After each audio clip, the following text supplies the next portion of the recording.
Minecraft just released a new update called Armored Paws. Hello there, Ray here. Let's take a look at all the important stuff with this update.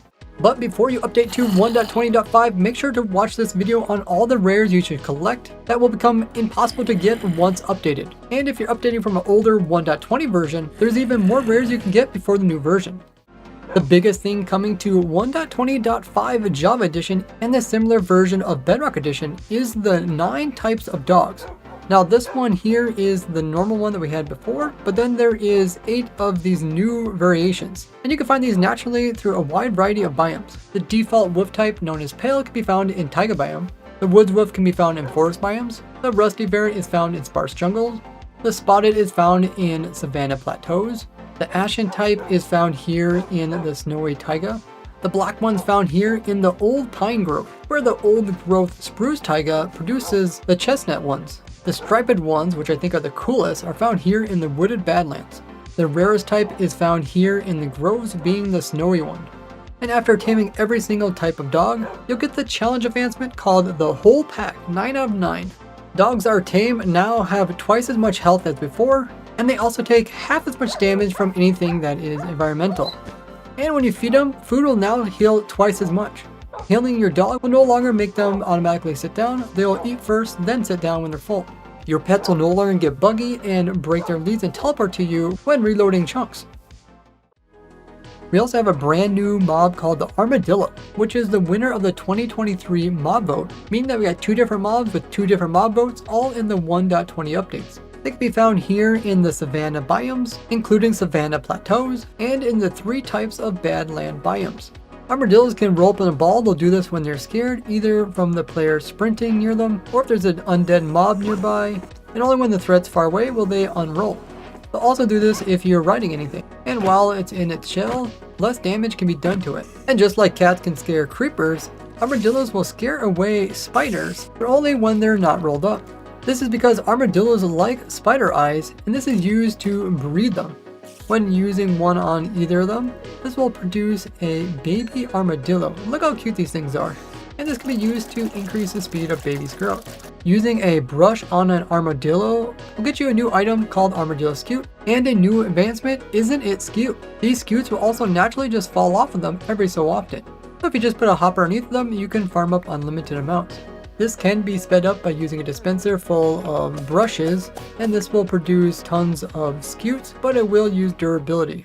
The scutes can be put into a crafting grid like an H shape, and that can produce another new item called wolf armor. And you can put this on your wolf just by holding it and right clicking. The armor is really useful because any damage done to the dog, it doesn't actually hurt the dog, but instead it starts hurting the durability on the dog armor, which is similar to player armor, and it only has 64 durability. This protects the dog from most types of damages except for drowning, freezing, suffocating, magic attacks like potions, thorns, wither effect, entity cramming, and the warden sonic charge. So as it takes more durability, you can see the armor starts having some cracks, and eventually it will break completely after it's heavily damaged, and then only at that point will the dog start taking damage. Notice it still has a nice and high tail, but then now the tail starts going downwards, which means the dog can be dropped from an infinite height, and upon hitting the ground, it won't actually take any damage except it will break its armor off. And you can repair its armor just by using a scute on it, which will get you the advancement Good as New. You can remove your dog's armor by using shears on it, which will get you another new advancement, Sheer Brilliance. And just like you can put dye onto leather armor for the player, you can also put dye onto the dog's armor, with millions of possible color combinations. So you can have a unique dog with a colored collar or colored armor. And like dyed leather, you can also remove the dye from dog armor by using it on a cauldron with water. If your dog would die, it will drop it as an item. The next big change in 1.20.5 is the nerf of spawn chunks. Before, spawn chunks were this really big area out here, including inside, and then they got shrunken down, so by default, as well as any worlds that do update, will get these smaller spawn chunks, having 98% less entity processing chunks than before. So this will also help out servers, so by default they don't have to have so many chunks being loaded in their world. But you can set your spawn chunks back to the way they were before. By default they're going to be 2, but if you want them like they were before, set it to 10. I covered tons of different things that will change because of this, and I put it all in this video here, which will answer all your questions related to how chunks works, render distance, simulation distance, mobs spawning around players, as well as random ticked areas, and how you can still artificially load chunks without a player using these new chunk loaders. So check out that video after watching this one, which I'll put in the description. And look forward to an upcoming video where I show you guys all the different farms that can run in chunks without a player. So make sure you're subscribed so you don't miss that.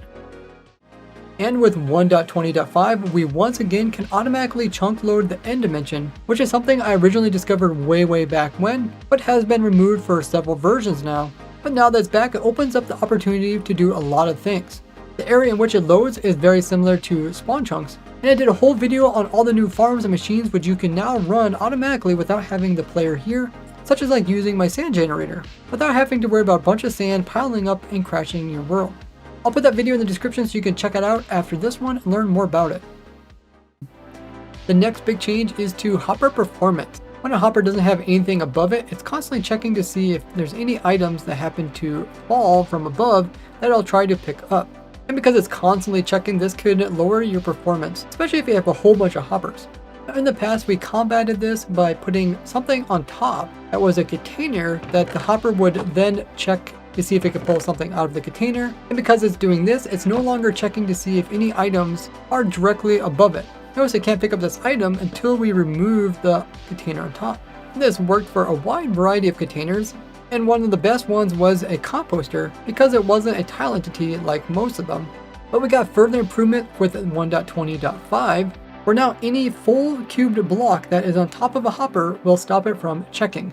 So if this item would be within the 1 meter range which hopper checks, notice that it doesn't actually get picked up by the hopper even if it's close enough. But if the block is removed, now it can pick it up and we can see it inside.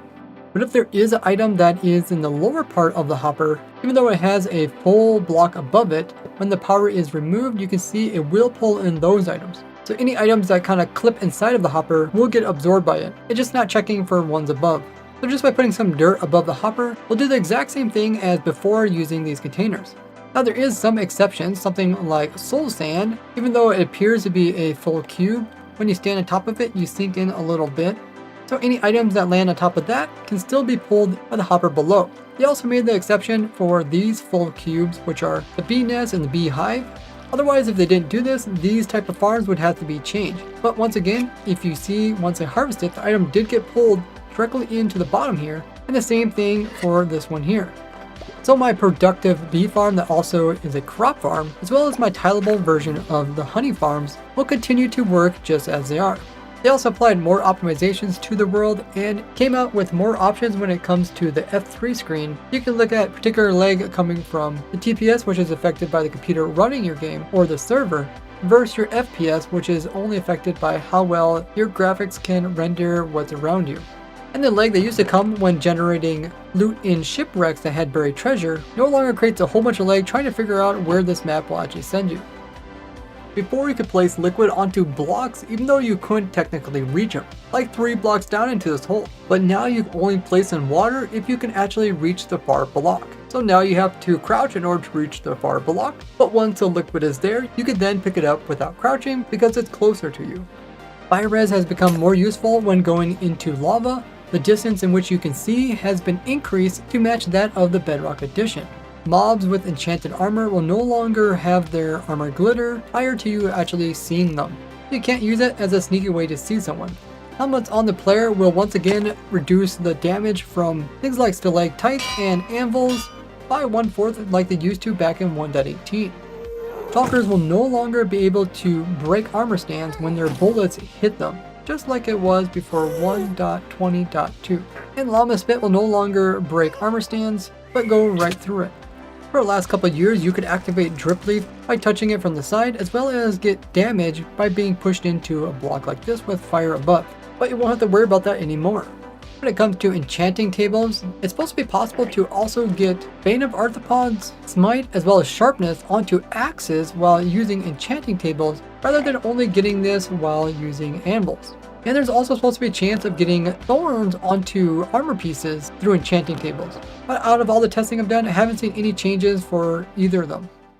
Now you can still access the experimental features like bundles, villager trading rebalance, and update 1.21 features. But these are not going to be forced on you, and you have to manually turn these on. So if you would turn on the villager trade rebalance, you'd get the different nerfs to villagers, where you'd have to go to special biomes to get special villagers that sell different stuff. If you turn on the 1.21 features, that includes everything related to the trial chambers, like the breeze, the mace, the new potions, new armor trims, banner patterns, pottery shards, bogged mob, auto crafters, and the ominous potions, which changes up raid farms. So look forward to my new raid farm. I'll go into more detail about 1.21 when the full release comes out, which will be around June of this year. Now help this video by clicking the like button, and if you enjoy what I do, join me as a supporter. You not only get your name at the end of the videos, but tons of other perks. You can see them all by clicking the join button, otherwise share this video. And as always, I'll see you guys in the next one. Bye bye!